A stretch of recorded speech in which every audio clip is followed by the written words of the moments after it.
The library is unusually quiet today. It's because most students are away on a field trip. What does the woman mean?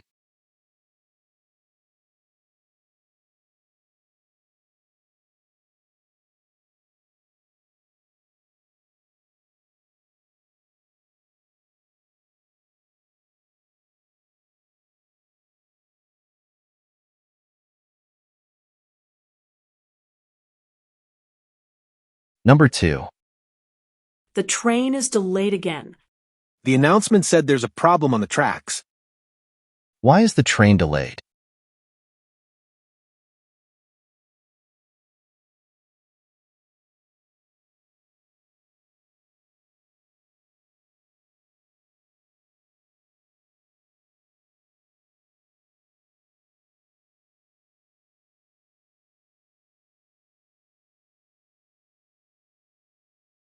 Are you going to Professor Carter's seminar this afternoon?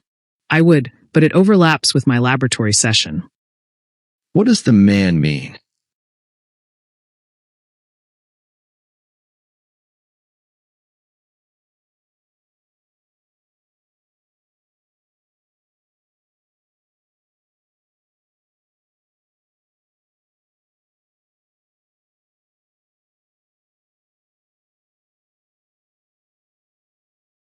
Number 4.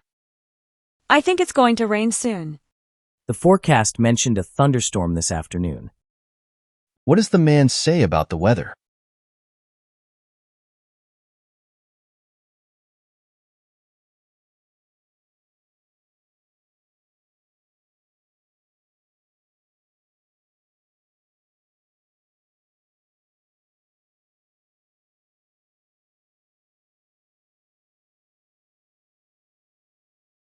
Number 5. The local park is looking so much better these days. They've recently planted more trees and flowers. Why does the park look better?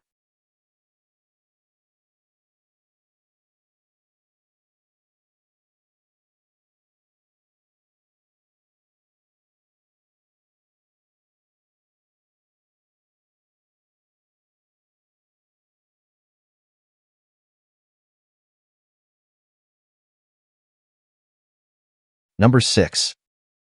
The math test was tougher than I expected. I felt the same. Some questions were really tricky. Why does the park look better?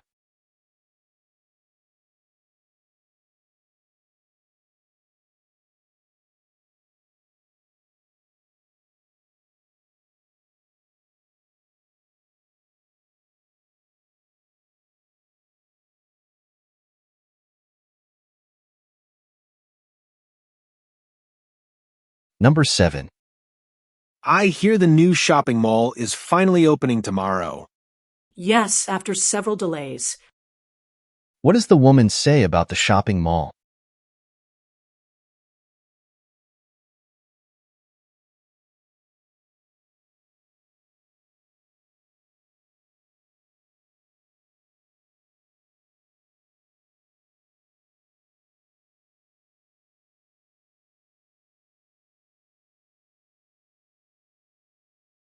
Number 8. The bakery has a new section for gluten-free items. That's great news for people with dietary restrictions. What does the man say about the bakery?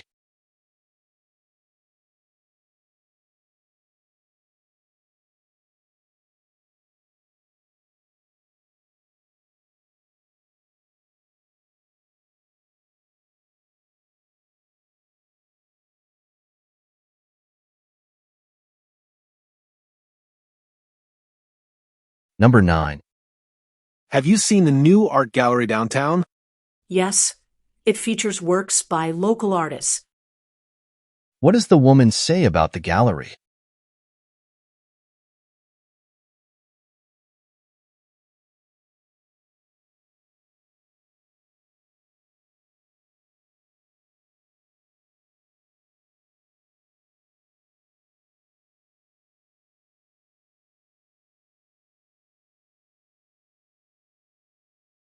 Number 10. I couldn't hear the speaker at the event very well. The microphone wasn't working properly. Why couldn't the woman hear the speaker?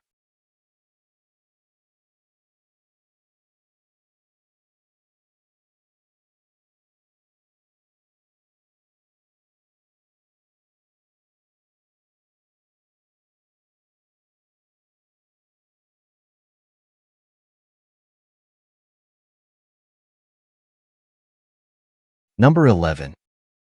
The traffic was worse than usual this morning. There was an accident on the main road. Why was traffic bad?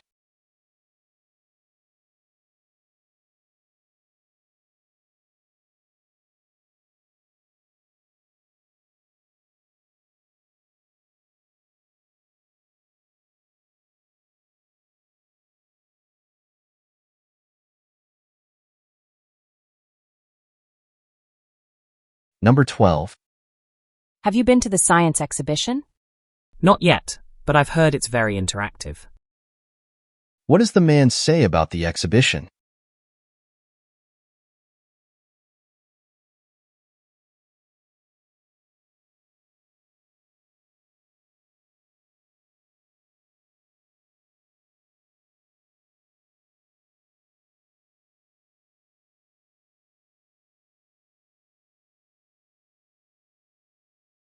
Number 13. The electricity bill this month is higher than usual. That's because we've been using the heater a lot. Why is the electricity bill higher?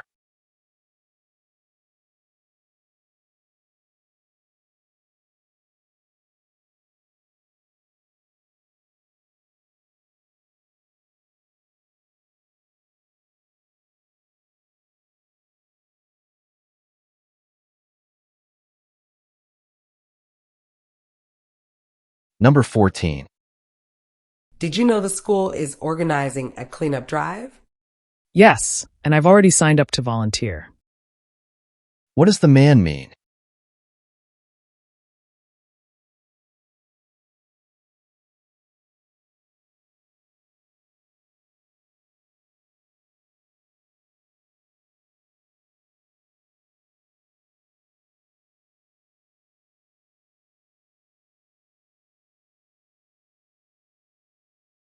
Number 15. The train station is unusually crowded today. There's a festival in town. So many people are traveling. Why is the train station crowded?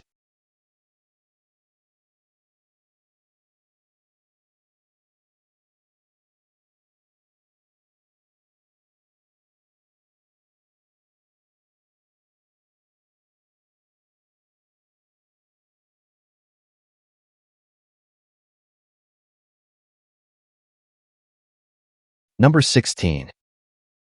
The bookstore now has an entire section for second-hand books. That's great. It will help people save money. What does the man mean?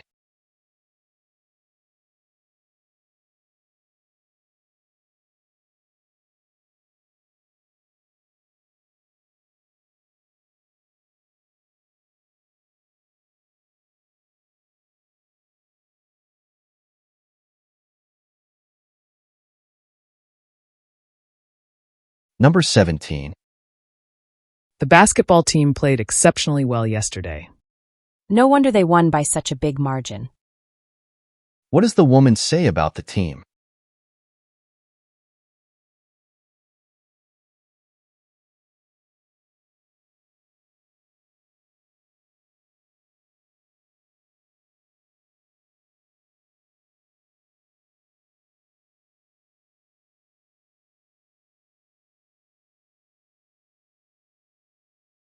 Number 18.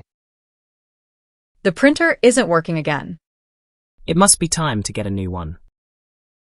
What does the man imply?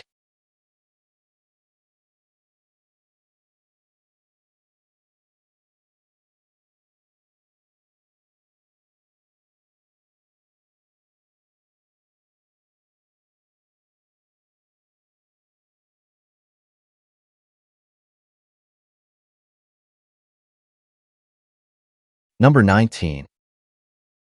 Did you hear about the new community center? Yes, it's going to open next month. When will the community center open?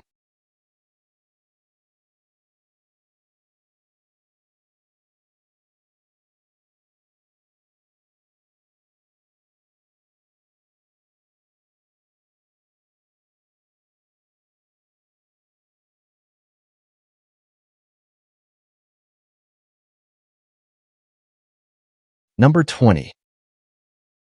The museum is offering free admission on weekends now. That's a wonderful way to encourage more visitors. What does the man think about the museum's new policy?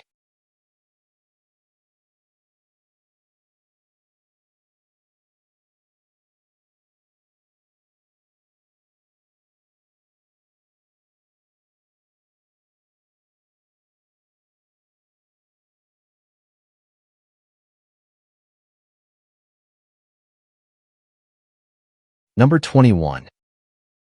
The school has decided to extend the library hours. That's fantastic. It'll be helpful during exam season. What does the woman say about the library's new hours?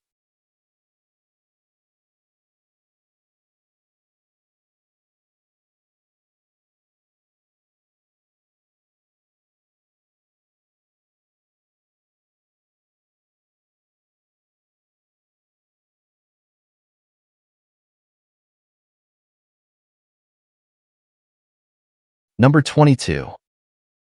The weather forecast predicts heavy rain tomorrow. Then we'd better postpone our hiking trip. What does the man suggest?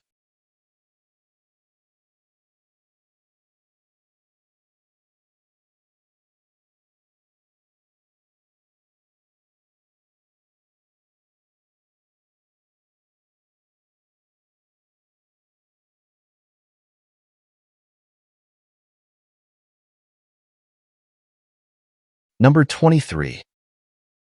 I heard the grocery store is offering discounts on fruits and vegetables. That's perfect. I need to restock anyway. What does the woman mean?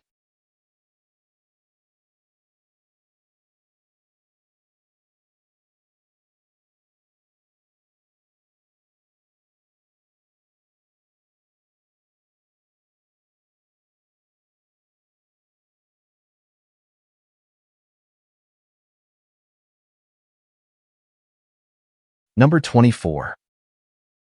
The park looks much cleaner than it did last week. They had a community cleanup drive over the weekend. Why is the park cleaner?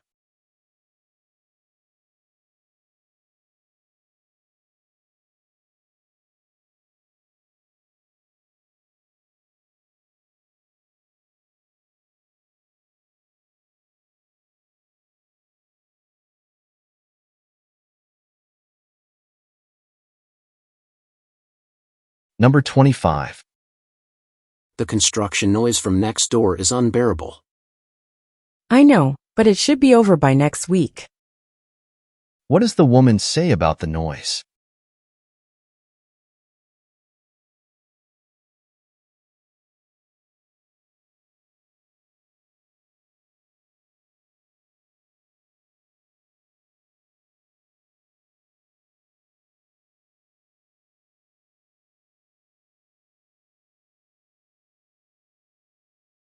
Number 26.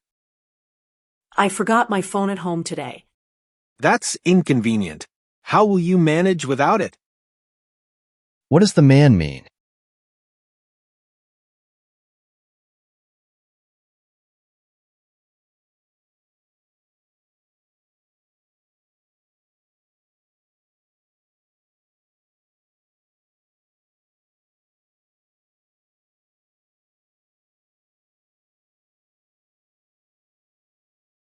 Number 27. The charity event last night was a great success. I'm glad to hear that. How much did they raise? What does the woman want to know?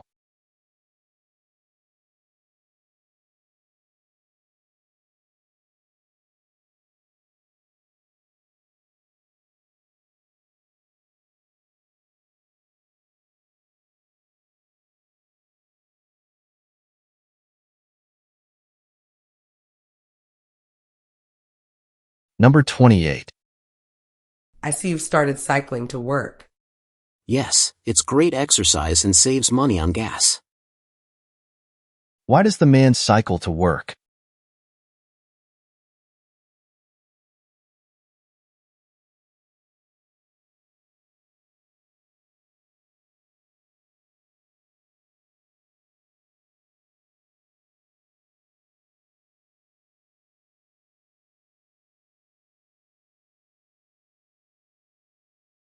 Number 29. The train to the city leaves every hour on the hour. Perfect. We won't have to rush to catch the next one. What does the woman mean?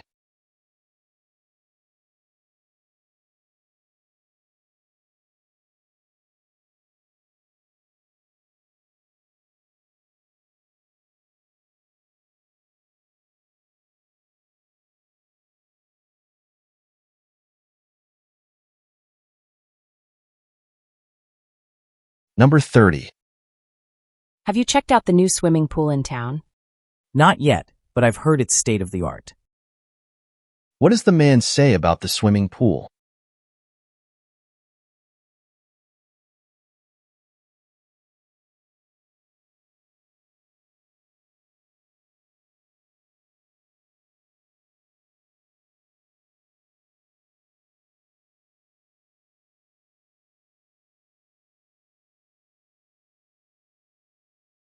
Now let's begin Part B with the first conversation.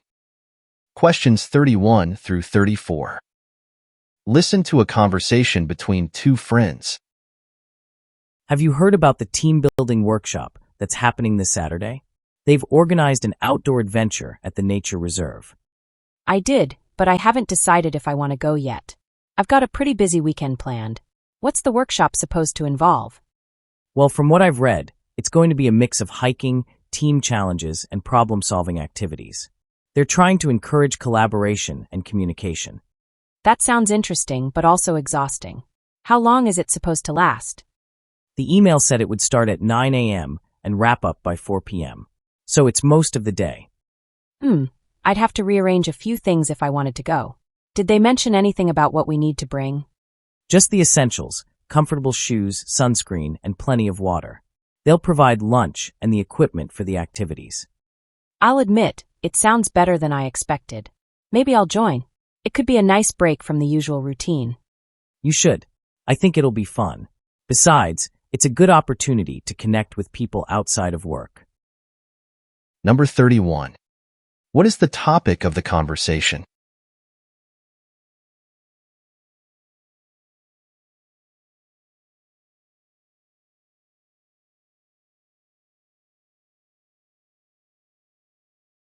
Number 32.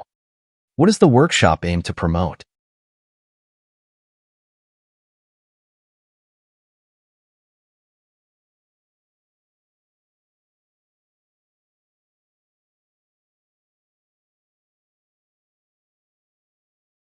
Number 33. What does the man say participants should bring to the workshop?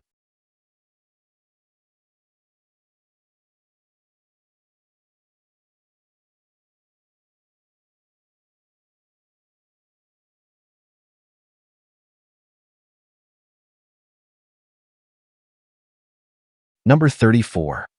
Why does the woman consider attending the workshop?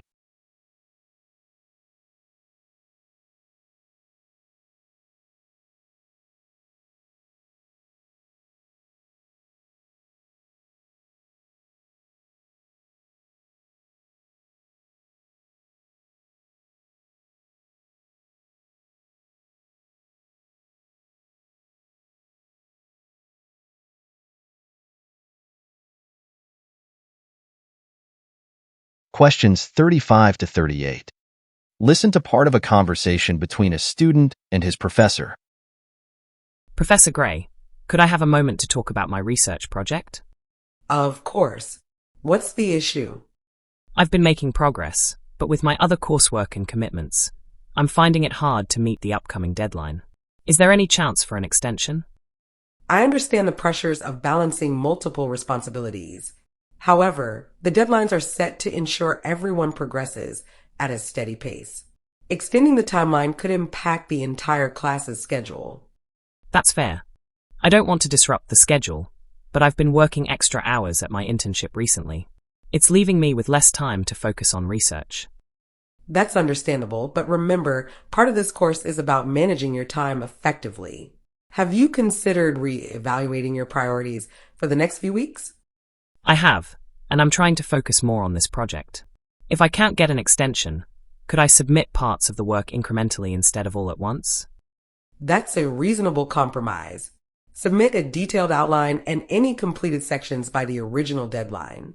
I'll review them and provide feedback. You'll need to submit the rest within a week after that. That would really help. Thank you, Professor Gray. I'll make sure to submit the outline and what I've completed so far on time. Good. And remember, I'm here if you have specific questions or need guidance on the research itself. I appreciate it. I'll make the most of this opportunity. Number 35. Why does the student ask for an extension?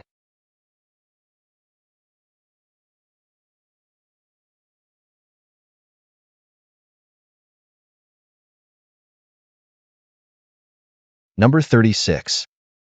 Why does the professor deny the extension request?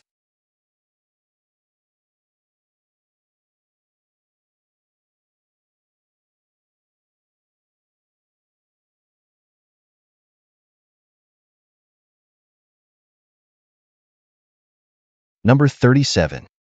What solution does the professor propose?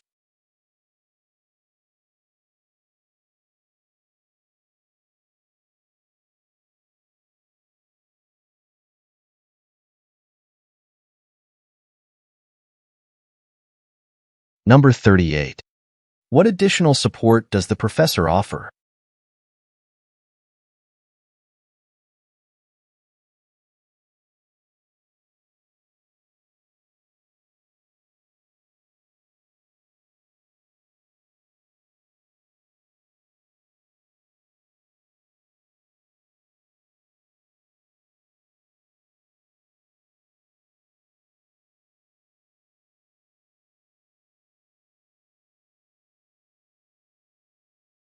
Now let's begin Part C with the first talk.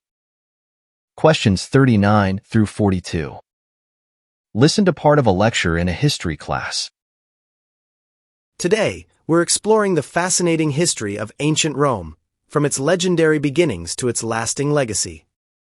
According to tradition, Rome was founded in 753 BCE by Romulus, the first of its legendary kings. This period of monarchy lasted until 509 BCE, when the Romans overthrew their last king and established the Roman Republic. The Republic became renowned for its complex political system, which included elected officials like consuls and a senate that influenced decision-making.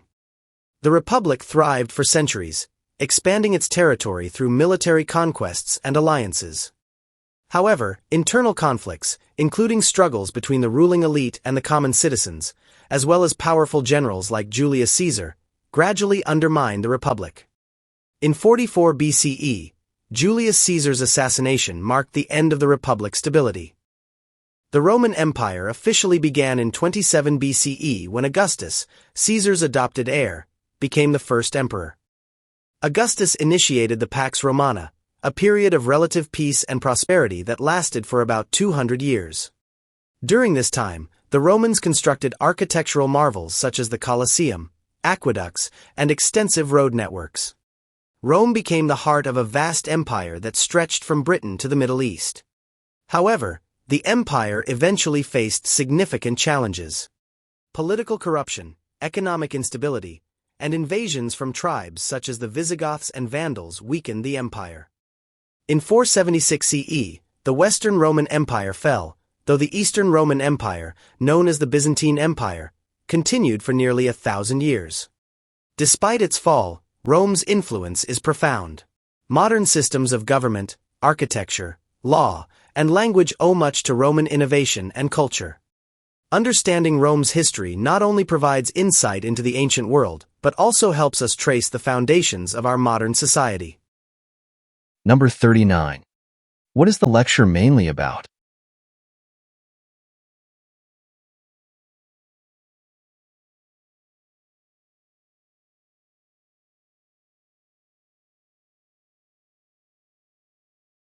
Number 40. According to the professor, what led to the fall of the Roman Republic?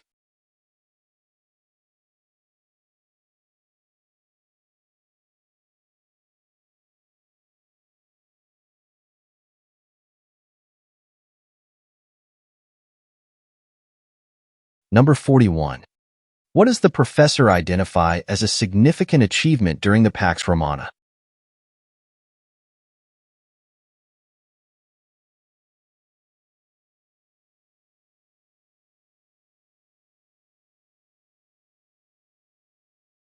Number 42. What does the professor say about the influence of ancient Rome on the modern world?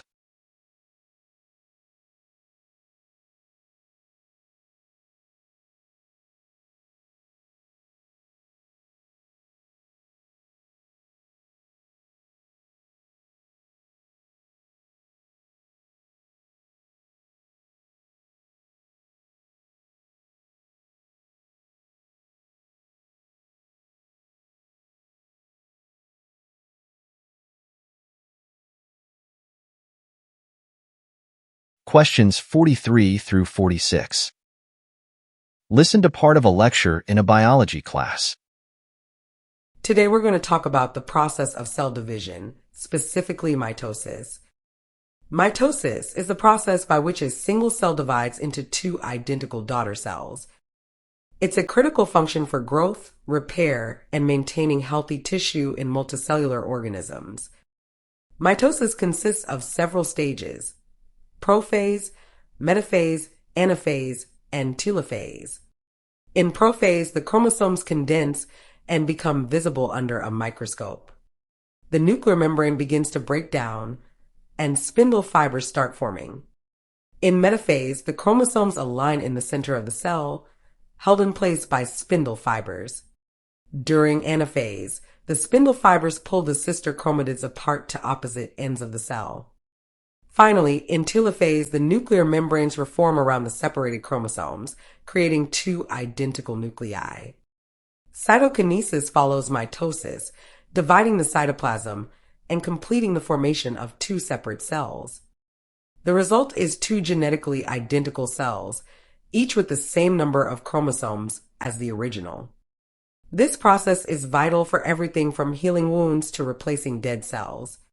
However, mitosis is carefully regulated.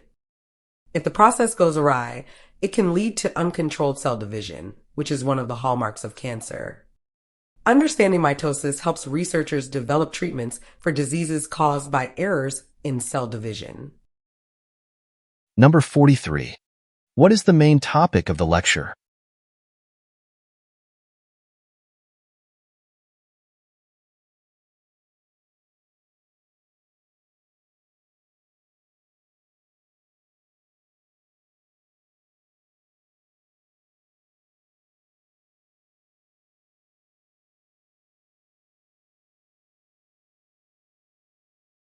Number 44.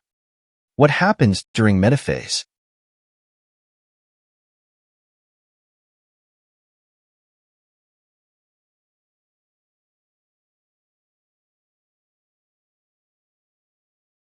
Number 45. What follows mitosis in the cell division process?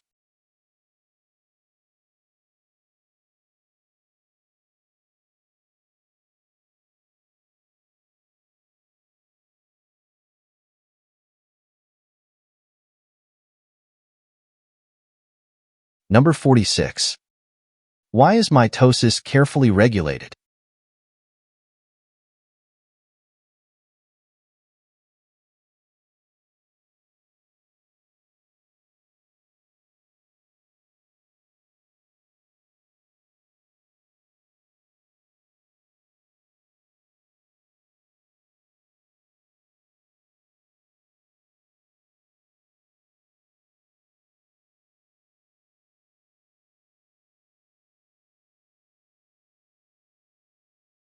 Questions 47 through 50. Listen to part of a lecture in a psychology class. Today, we're going to delve into the topic of emotional intelligence, or EQ. Unlike IQ, which measures cognitive abilities, EQ refers to a person's ability to understand, manage, and regulate emotions, both their own and those of others. Emotional intelligence plays a critical role in personal relationships, workplace dynamics, and mental health. EQ is often broken down into 5 key components: self-awareness, self-regulation, motivation, empathy, and social skills. Self-awareness involves recognizing and understanding your emotions and how they influence your actions. For instance, if you're feeling frustrated, self-awareness helps you identify the emotion and consider its impact on your behavior. Self-regulation is the ability to manage those emotions effectively. Instead of reacting impulsively when angry, for example, a person with high self-regulation might take a step back to calm down and respond constructively. Empathy, another vital aspect of EQ, is the capacity to understand and share the feelings of others. It allows people to build deeper connections and navigate social situations more effectively.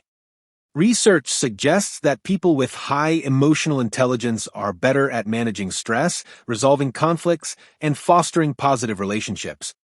While some aspects of EQ may be innate, it's also a skill that can be developed through practice and self-reflection. Number 47. What is the lecture mainly about?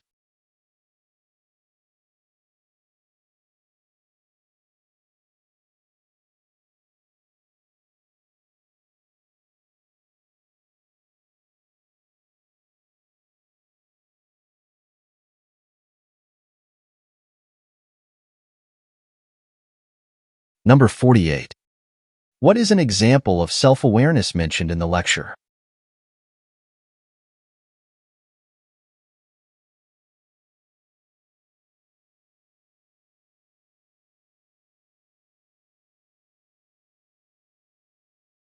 Number 49.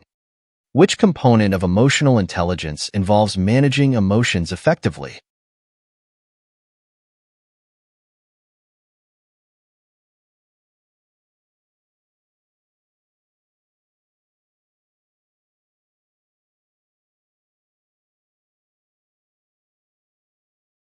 Number 50. What does the professor say about empathy?